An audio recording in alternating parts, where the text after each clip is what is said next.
अस्सलामु अलैकुम वरहमतुल्लाहि वबरकातुह। मोहतरम भाइयों, बुज़ुर्गों और दोस्तों, ये हमारा इस्लाह मुआशरा का 783वां सबक है। मोहतरम बुज़ुर्गों, कल शाम में हमारे मुल्क के 5 स्टेट्स के इलेक्शन ख़त्म हुए और उसके फ़ौरन बाद एग्ज़िट पोल आना शुरू हो गए। Exit poll means what? Exit poll मतलब हज़ारों लोगों से टीवी चैनल्स वाले पूछते हैं कि आपने किस पार्टी को वोट दिया और किस पार्टी को आपके स्टेट के अंदर गवर्नमेंट बनानी चाहिए।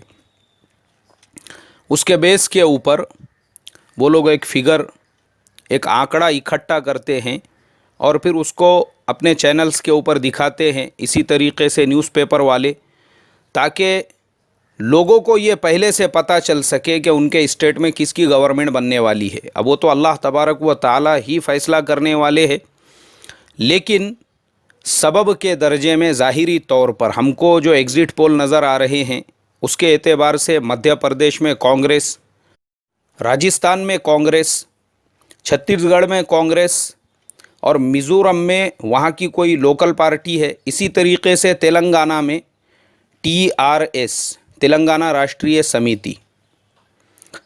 अब मेरे मोहतरम बुज़ुर्गों, ये जो फिगर्स है मेरे सामने NDTV की वेबसाइट ओपन है और मैं उसको देख रहा हूँ। उसका जो एग्ज़िट पोल मुझे नज़र आ रहा है उसके एतबार से मैंने अभी आप लोगों को बताया हूँ कि इन स्टेट्स के अंदर किसकी गवर्नमेंट बनने वाली है। पता ये चला कि वो 3 स्टेट्स मध्य प्रदेश, राजस्थान और छत्तीसगढ़, जहाँ पे ऑलरेडी बीजेपी की गवर्नमेंट है, वहाँ से बीजेपी की गवर्नमेंट का खात्मा और कांग्रेस की गवर्नमेंट का सूरज तुलू होने वाला है।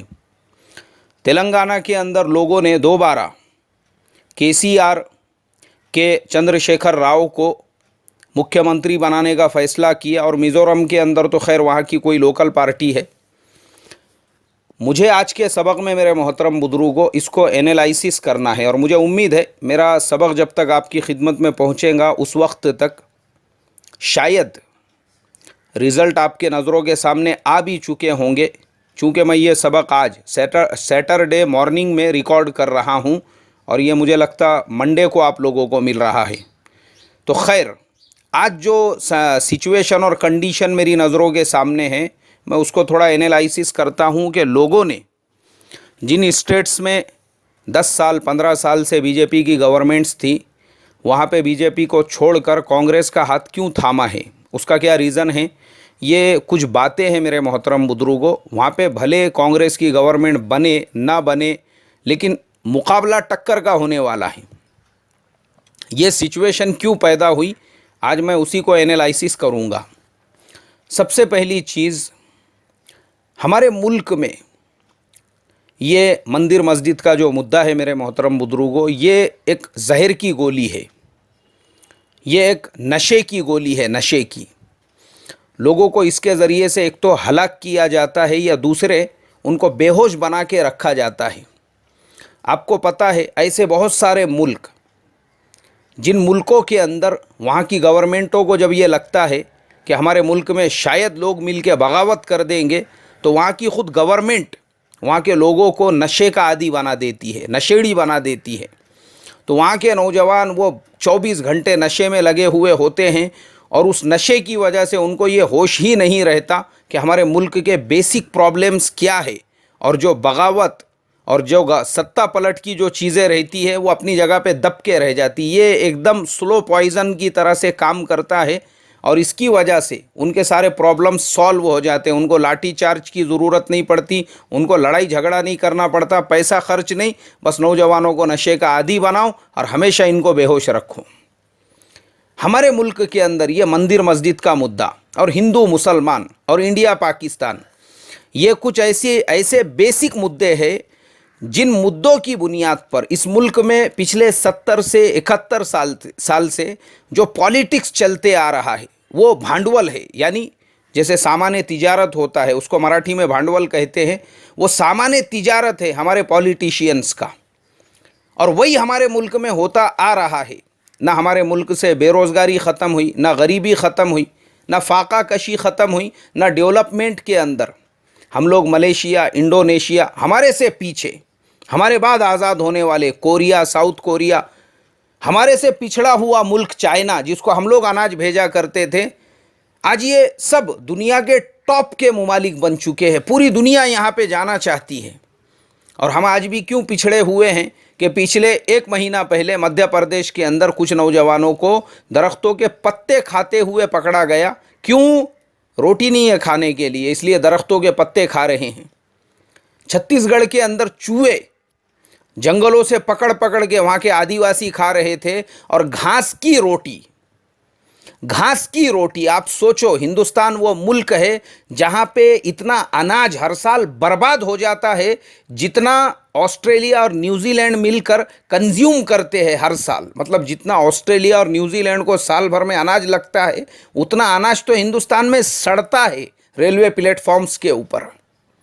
आप सोचो, इतना अनाज पैदा करने वाले मुल्क में भी खाने को अनाज नहीं होने की वजह से घास की रोटी खाने के लिए मजबूर। तो ये गुर्बत आज भी हमारे यहाँ पे क्यों है?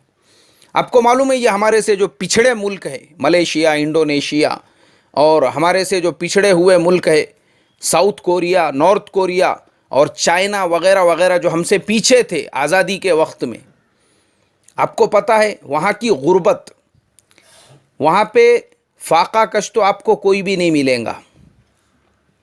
वहाँ पे बग़ैर छत वाला आपको कोई भी नहीं मिलेगा। वहाँ का गरीब उसे समझा जाता है जो अपनी फैमिली के साथ हर हफ्ते किसी रेस्टोरेंट में खाना ना खाता हो, बल्कि 15 दिन में या महीने में 1 मरतबा खाता हो, उसको वहाँ पे गरीब समझा जाता है। जिसके पास में अपनी खुद की कार ना हो और वो टैक्सी से सफ़र करता हो, उसको वहाँ पे गरीब समझा जाता है। या अगर कार भी है तो पुराने ज़माने की है, सेकेंड हैंड वो यूज़ करता है, इस्तेमाल करता है, उसको वहाँ पे गरीब समझा जाता है। वहाँ के और हमारे यहाँ के गरीब के डेफिनेशन में फ़र्क है, इसलिए कि वहाँ पर साउथ कोरिया तो मैं 2 मरतबा जा चुका हूँ, मलेशिया भी मैं सफ़र कर चुका हूँ, मैंने देखा हूँ वहाँ पे मुफ्त में खाना तकसीम करने वाले। मलेशिया में मगरिब की नमाज़ के लिए मैं मस्जिद में पहुँचा, वहाँ की जामा मस्जिद, क्योंकि उसके बाजू में ही मेरी बिल्डिंग थी जहाँ पे मैं ट्रेनिंग के लिए गया हुआ था। नमाज के बाद में हम लोग जब निकलते थे तो वहाँ पे लोग पैकेट खाने के, खाना कौन सा, हमारे मुल्क में अगर ख़रीदने गए तो 500 रुपये से कम में नहीं मिलना, वो एकदम पैक हर नमाजी को दिया जा रहा है। अरे नहीं भाई, हमारे लिए खाने का इंतज़ाम है, नहीं नहीं ये भी लेकर जाओ। उसके अलावा मैंने मलेशिया की सड़कों पर देखा हमारे इंडियंस जो वहाँ पे काम करने के लिए गए, तमिल जो लोग हैं वो लाखों की तादाद में है मलेशिया में, क्योंकि एक ज़माने में वहाँ पे जंगलों में नारियल के लिए और शिपियारी के लिए और दूसरी बहुत सारी चीज़ों, खेतीबाड़ी के लिए जो तमिल मज़दूर से, उनको मलेशिया से इंडिया से ले जाया जाता था मलेशिया को, वो आज भी है वहाँ पर। वो हमारे जो तमिल भाई है उन लोगों के फाउंडेशन हैं। एक जगह पर मैंने देखा वो तमिल लोगों ने एक गाड़ी लेकर खड़े किए हुए हैं। वहाँ पे जाके मैंने तहकीक किया तो उन्होंने बताया कि रोज़ाना ये गाड़ी 12 बजे यहाँ आके खड़ी होती है। ये एक ऐसा पॉइंट है, एक ऐसा चौक है जो टूरिस्ट लोग हैं स्पेशली, वो सारे के सारे यहाँ से बस पकड़ने, बस बदलने के लिए या कहीं जाना आना है, ये एकदम मेन स्क्वायर है। तो यहाँ पर हम लोगों के खड़े होने का मकसद सिर्फ ये है कि भाई जो मुसाफिर है, एकदम बेहतरीन क्वालिटी के खाने के पैकेट्स वो मुफ्त में बांट रहे हैं मुसाफिरों को, कि भाई ये जो मुसाफिर है हमारे देश में, हमारे मुल्क में, आप लोग हमारे मेहमान हो, आप लोग क्यों आए यहाँ पर घूमने के लिए, हमारा मुल्क देखने के लिए। अगर हमारे मुल्क में आपको कोई तकलीफ़ हुई तो आप फीडबैक जो है बाहर जाने के बाद, अपने मुल्क में जाने के बाद लोगों को गलत फीडबैक दोगे कि मलेशिया अच्छा मुल्क नहीं है, वहाँ पे तो लोग ऐसे है वैसे है। इसलिए हम आपकी सेवा के लिए यहाँ रुके हैं ताकि आप ये फीडबैक दे सको कि मलेशिया के लोग आने वाले मेहमानों को ऐसे खाना खिलाते हैं, उनका इतना ख्याल रखते हैं। ज़बरदस्ती दे रहे हैं, वो अंग्रेज़ों को दे रहे हैं, वहाँ तो दुनिया भर के लोग ज़बरदस्ती दे रहे हैं उनको खाने के पैकेट्स। तो ये जो है मेरे मोहतरम बुजुर्गों, गरीबी का जो डेफिनेशन है दुनिया के दूसरे मुल्कों में और हमारे मुल्क में चेंज हो चुका है। उसी वजह से हमारे यहाँ पर आज भी ये गुर्बत और ये हमारे से पीछे वाले मुल्क दुनिया को खाना खिला रहे हैं। अब हमारे यहाँ पे जो फॉरेनर्स भी आते हैं वो हमारे गुर्बत की तस्वीरें, मैं अक्सर डिस्कवरी और नेशनल ज्योग्राफिक और हिस्ट्री चैनल वगैरह देखते रहता हूँ, तो मैं अक्सर देखता हूँ नेशनल ज्योग्राफिक के ऊपर वो लोग रिपोर्ट्स दिखाते हैं इंडिया के गरीबी की। हमारे मुल्क के सबसे बड़े जो अमीर, सबसे बड़े जो अरबपति, सबसे बड़े जो पैसे वाले हैं, जिस जगह पे उनका आलीशान 12,000 करोड़ रुपये का बंगला खड़ा हुआ है, उसी के बाजू में एक झोपड़ापट्टी है। एक रिपोर्टर दिखाने लगी, वो लोग बेचारे टाट पतरी बिछी हुई है फुटपाथ के ऊपर, वहीं पे खा रहे हैं, वहीं पका रहे हैं, वहीं उनका कुत्ता भी घूम रहा है वहीं पर। अब वो रो रही है रिपोर्टर दिखाते दिखाते कि देखो ये लोग, यहाँ पे मुल्क के सबसे अमीर का मकान भी है और उसके पड़ोस के अंदर ही गुर्बत का ये आलम है कि फुटपाथ के ऊपर लोग ज़िंदगी गुजार रहे हैं। तो बोले आपके मुल्क में लोगों का दिल ये गवारा कैसे करता होगा। तो मैं अपने टॉपिक पे आता हूँ मोहतरम दोस्तों। तो ये गुर्बत आज भी हमारे यहाँ से इसलिए ख़त्म नहीं हुई क्योंकि हमको नशे में रखा हुआ है। नशा दिया गया हमको काय का, मंदिर मस्जिद का, हिंदू मुस्लिम का, इंडिया पाकिस्तान का, ये गोलियां हैं ये नशे की, और हम लोग इसी में नशे में हमेशा चूर रहते हैं। इसीलिए 92 के अंदर यही नशे की बुनियाद पर आम लोगों को भड़का कर अयोध्या ले जाया गया। जो लोग बाबरी मस्जिद की शहादत में शामिल थे, आज उनका क्या हाल है मैं आपको बताता हूँ। कल मैं आज तक के ऊपर एक रिपोर्ट देख रहा था, उन्होंने बताए आंचल सिंह मध्य प्रदेश के रहने वाले, बाबरी मस्जिद की शहादत के वक्त में बोले मैं गुंबद के ऊपर चढ़ा, पैर फिसल गया, नीचे गिरे, और वो जब नीचे गिरा तो साथ में ही एक पत्थर भी आके उसकी कमर के ऊपर गिर गया। कितने साल की उम्र थी? 25 साल का यंग जवान। कमर पे मार लग गया, कमर टूट गई, लाके बिस्तर पे लिटा दिए। बाबरी मस्जिद कब शहादत हुई? शहीद हुई थी 92 में। आज कितने हैं? 2018, तकरीबन 25 साल से ज़्यादा हो चुके हैं। बोले वो 25 साल से मैं बिस्तर के ऊपर ही हूँ, खड़े नहीं रह सकता, वहीं पे हगना है, वहीं पे मुतना है, वहीं पे खाना पीना है, वही बिस्तर के ऊपर है। अच्छा, किसी ने आपकी कोई मदद की? रिपोर्टर ने उनसे पूछा। बोले मेरी क्या मदद करेंगे? जिनके बोलने पर, जिनके भड़काने पर हम लोग गए थे, उनका तो फ़ायदा हो गया, उनमें से बहुत से चीफ मिनिस्टर बन गए, बहुत से मिनिस्टर्स बन गए, बहुत सारे पीएम बन गए, बहुत सारों को बड़े बड़े मकाम और मर्तबे मिल गए। आपके हिस्से में क्या आया? आपके हिस्से में खटिया आ गई, घर की बिस्तर आ गया, उठ भी नहीं सकते।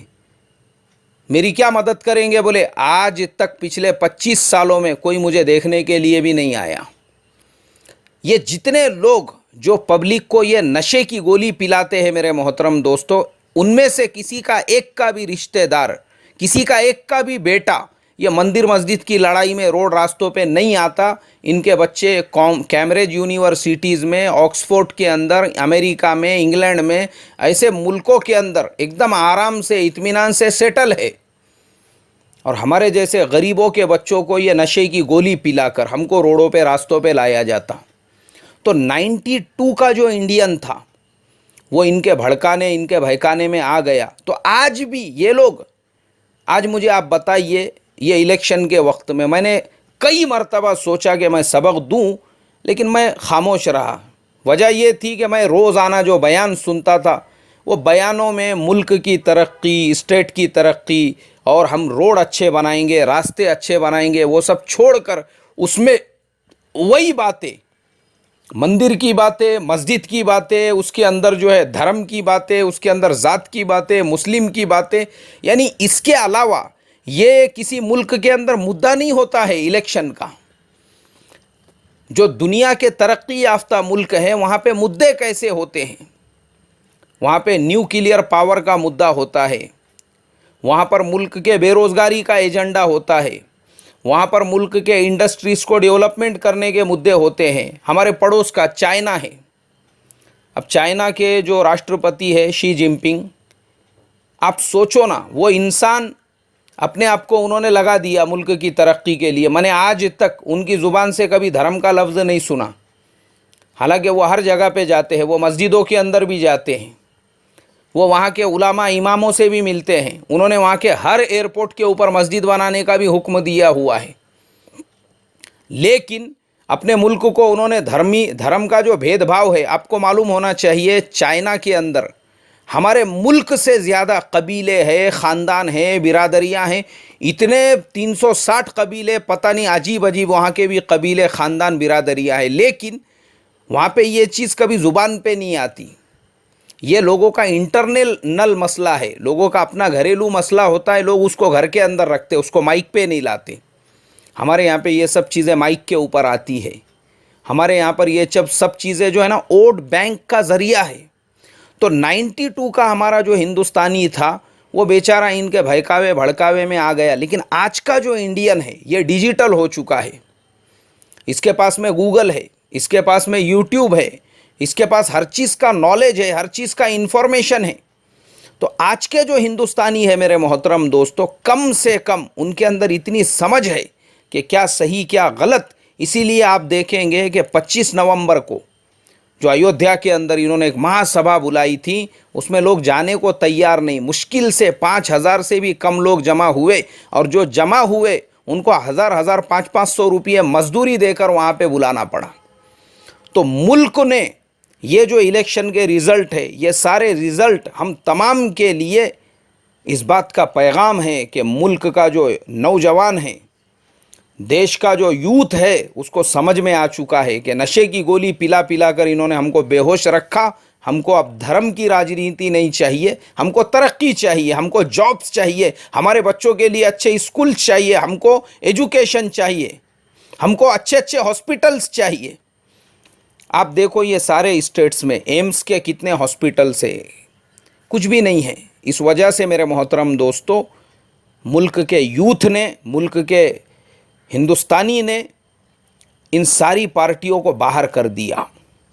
और तेलंगाना में जो के चंद्रशेखर राव है, मैं समझता हूँ वो मुस्तहिक थे मुख्यमंत्री बनने के दोबारा से। और वाकई में अगर के चंद्रशेखर राव के जैसे लोग होंगे, वो मुख्यमंत्री नहीं, मैं तो कहता हूँ प्रधानमंत्री बनने के लायक है। उन्होंने तेलंगाना को एक ऐसा नमूना बनाया पूरे मुल्क के लिए। उन्होंने तेलंगाना के अंदर उर्दू को दूसरी सरकारी ज़ुबान का दर्जा दिया। उन्होंने तेलंगाना में सारे धर्मों को, जहाँ पे उन्होंने मठों के लिए, मंदिरों के लिए जगह दी, पैसा दिया, वैसे ही उन्होंने मस्जिदों के इमामों के लिए, मुअज्जिनों के लिए, और इसी तरीके से मसाजिद की साफ़ सफाई के लिए और बहुत सारी चीज़ों के लिए भी उन्होंने फ़ंड कायम किए। सबके लिए, सबका साथ सबका विकास इसे कहते हैं। जहाँ पे उन्होंने दूसरे समाजों को रिजर्वेशन दिया, वहीं पे उन्होंने मुसलमानों को भी 5% रिजर्वेशन दिया, मुसलमानों को महरूम नहीं किया। मुसलमानों के एरिया में बड़े बड़े हॉस्पिटल्स के लिए करोड़ों के बजट पास किए। तो कोई मुख्यमंत्री अगर इस तरीके से सारे समाजों को साथ में लेकर चल रहा है, मैं समझता हूँ हकदार है वो, मुख्यमंत्री नहीं प्रधानमंत्री बनने के हकदार है वो। हक है उनको इस मुल्क पे हुकूमत करने का। तो इसलिए मेरे मोहतरम दोस्तों, मुल्क के जो हालात है और मुल्क का जो आम नागरिक वो जागरूक हो चुका है, इससे खुशी हो रही है ये देखकर कि इंशाअल्लाह 2019 के अंदर हमारे मुल्क के हालात ज़रूर बदलेंगे। हमारे मुल्क के अंदर वापस से प्यार, मोहब्बत और सद्भावना का वो माहौल पैदा होगा जो इस मुल्क की संस्कृति है, जो इस मुल्क का मूल मंत्र है। ये हमारे देश की अखंडता और एकता का रीढ़ की हड्डी है। ये वो दोबारा से हमारे मुल्क के अंदर आएगा। और मैं दुआ करता हूँ अल्लाह तबारक व तआला से, अल्लाह तबारक व तआला हमारे मुल्क की अखंडता को, हमारे मुल्क की एकता को, हमारे मुल्क के भाईचारगी को, हमारे मुल्क के प्यार मोहब्बत को हमेशा हमेशा बाकी रखे। हमारे मुल्क को दुनिया के और मुल्कों से आगे बढ़ाए। हमारा मुल्क भी पूरी दुनिया के लिए एक एग्ज़ाम्पल बने। आज टूरिस्ट हमारे मुल्क में आने से डरते हैं, कल टूरिस्ट दुनिया भर को ये फीडबैक दे कि इंडिया जाओ, इंडिया के लोग बहुत अच्छे, वहाँ की गवर्नमेंट बहुत अच्छी, वहाँ की फैसिलिटीज़ बहुत अच्छी। अल्लाह करे कि हमारा मुल्क भी पूरी दुनिया के लिए ऐसा नमूना बने। अल्लाह ताला हमारे मुल्क को हमेशा सरसब्ज़ व शादाब रखे, हमारे मुल्क को हमेशा हमेशा आबाद रखे और हमारे मुल्क की हर बुरी नज़र से हिफाजत फरमाए। आमीन सुम्मा आमीन। अस्सलामु अलैकुम वरहमतुल्लाहि वबरकातुहू।